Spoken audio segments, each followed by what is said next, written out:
Lesson 45 is about unit rate, and part 1 is about the cost of things. So go ahead and get those notes ready, and we'll go through it.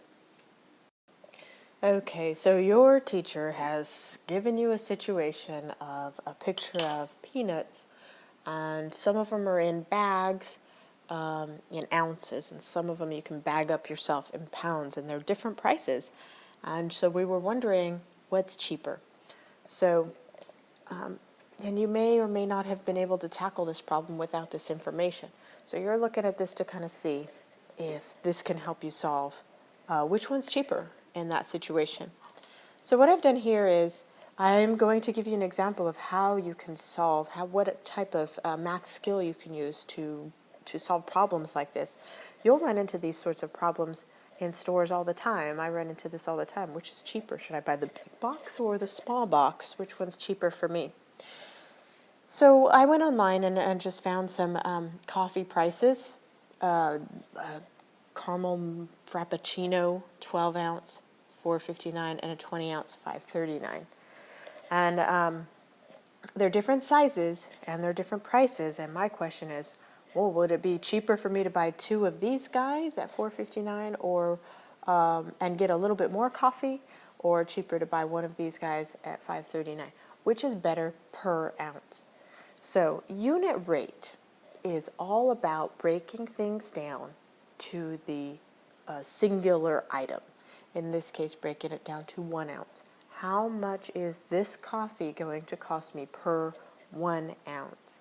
So what I would do is I would do 2 separate math problems, one for that guy and break him down to 1 ounce, and then a different one for this guy and break him down to 1 ounce to find out which one is cheaper for me.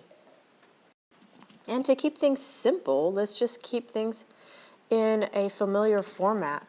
So we're going to take this information right here for the 12 ounce. Basically, we're looking at 2 math problems, and here's my first one. This is my first, it's almost like the scale factor we've been working on. This is my first scale factor then. This is my first ratio. It cost me $4.59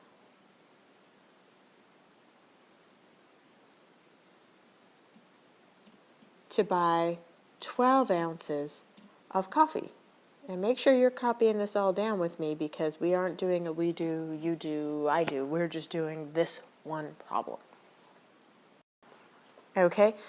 It's so very, very, very, very, very, very, very, very important that when you are dealing with this type of problem, that whatever labels you have here, they stay on the same floor. So in this problem, in this ratio, dollars is on top, so it has to stay on top. And ounces is on bottom, so it has to stay on bottom. Or we're going to get a mess of information that's not useful to us at all. Unit rate is all about breaking it down to the single item, and we want to break this down to the single ounce. How much money, X, is 1 single ounce going to cost me? 1 ounce. And after that, I just do the math. 12x equals 459 times 1, which is 459. And of course, by now, you're real good at what we need to do from here. Here's my ocean, here's my variable multiplies happening. How do I get the multiply of the 12 away? I undo it with its inverse, the divide. So divide 12, that gets rid of him. And I get 12 into $4.59. Now I need to dig into the toolbox in my brain, division with a decimal. Well, there is no decimal in my divisor, so I don't have to do no move it sort of thing. Just pop this guy up straight up. 12 doesn't fit into 4. 12 into 45, I think it's just going to be 3 times. I think 4 is going to be too much, and it is, yes. So it's got to be 3. That is a 6, that is a 3, 3. Subtract 5, subtract 6, I cannot do, I must borrow. 15 subtract 6 is 9, bring down the 9. 12 into 99, well, 12 times 4 was 48, so It could almost go double that, but not quite. I'm going to try 12 times 7. That is 14, and 7 times 1 is 7, plus 1 is 8. I think that's going to be it, because 12 times 8 is 16, 8 and 90. Oh, 96 fits. 12 times 8 works. So 8 gives me 96. And that gives me a 3 remainder. 0, throw it down. 12 fits into 30 only twice. Now remember, we're talking about money here, and we have dimes, 3 dimes, and we have pennies, 8 pennies. We don't have anything smaller than pennies. So anytime you're dealing with money, always round to the hundredths place, the pennies place. Well, 2 is a stay number, so just leave that in 8. So the coffee here is 38 cents per cents. That's a cents, little cent sign, per ounce. Okay, is the 20 ounce cheaper for me then? That's what I'm trying to find out. So it is a separate math problem with $5.39. Make sure you're getting all of this copied down. It's your only example for your notes. A $5.39 caramel frappuccino is 20 ounces. So I put that ratio here. Oh, be careful not to make that look like a 0. I think I'm going to put a dash through here so that you know that's a 0, and then the OZ is ounce. Carry your labels across. And unit rate means we are breaking it down to the one single item. In this case, I want to know how much money is 1 single ounce going to cost me. So I put 1 ounce there because unit rate is all about 1. Unit is 1. It's not units, it's unit. And I want to know how much money that will cost me. So there's my variable. 20 times x is 20x. And 539 times 1 is 539. Here is my ocean, here is my variable, multiply is happening. I will undo the multiply by its inverse property, division. And I must do that to both sides to keep things balanced. I need to do 20 into 539. And I need to dig into my memory, dividing with decimals. There is no divisor in the there is no decimal in the divisor, so I don't need to move it anything. I just need to pop that up to the top. 20 does not fit into 5.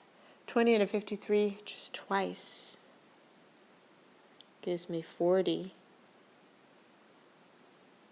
3 subtract 0 is 3, 5 subtract 4 is 1. That is smaller than that. Bring down the 9. 20 into 139, oh, it's almost, let's see, it's 20, 40, 60, 81. 20, 47 is going to be 140, which is so close, but just a little too high. So it's going to have to be 6. Oh, that was a mess. 20 times 6. 6 times 0 is 0. 6 times 2 is 12. 120. That's a 9, that's a 1, that's a 0. Now here I am at the penny spot already. I just need one more spot to know if I'm rounding up or staying the same. So 20 and 190, maybe 8. That's 160. 9 even is 180. That would fit. So it's going to be 9, which is an up number. So this is going to round up, and I get 27 cents. 27 cents. So for 1 ounce of a small coffee, they charge me 38 cents for 1 ounce. For 1 ounce of a large coffee, it only costs me 27 cents per ounce. So if I'm going to drink a lot of coffee, if I want a lot of coffee, then it's better for me, it's a little bit cheaper for me to buy that 20-ounce coffee than it would be to buy the 12-ounce coffee. So the more I buy, the better deal I get, is what I find out by doing all of this math. So, keeping this in mind, you know you have a situation with the peanut, you're buying the bag of peanuts, or you're buying peanuts and you're bagging it yourself. One is in pounds and one is in ounces, and on your challenge sheet it'll say this, but I'm going to give you this hint right here. 16 ounces equals 1 pound. So you may need that information for figuring out the peanut problem that you were faced with before this lesson began. So hopefully this helps you. Use the handlebars, separate math problems for each part, so you can find out which one is cheaper per ounce, and then you can find out which is the better deal for you. I hope that helps. Let me know if it doesn't. Come see me if you need any more help on this. But work with your partners on that peanut problem. I'll bet you and your partners can figure it out.